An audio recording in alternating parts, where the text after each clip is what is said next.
నమస్కారం ఘంటారావానికి స్వాగతం. ముందుగా ప్రధాన అంశాలు. దేశంలో న్యాయమూర్తుల సంఖ్యను 1079కి పెంచాం. సుప్రీంకోర్టు వ్యాఖ్యలపై కేంద్రం వివరణ.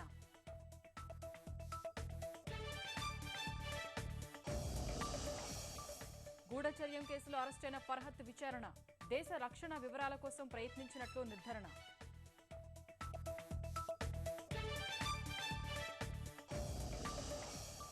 ట్రంప్ నోట భారత ప్రగతి మాట.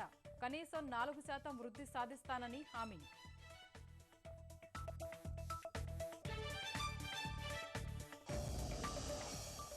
భారతీయ అమెరికన్ కృష్ణమూర్తి తరఫున ఒబామా ప్రచారం.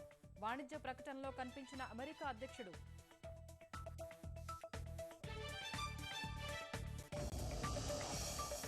భూదందాలతో చిక్కిపోతున్న తిరుపతి చెరువులు. అంతర్జాల విధానంలోనూ ఆగని దందాలు.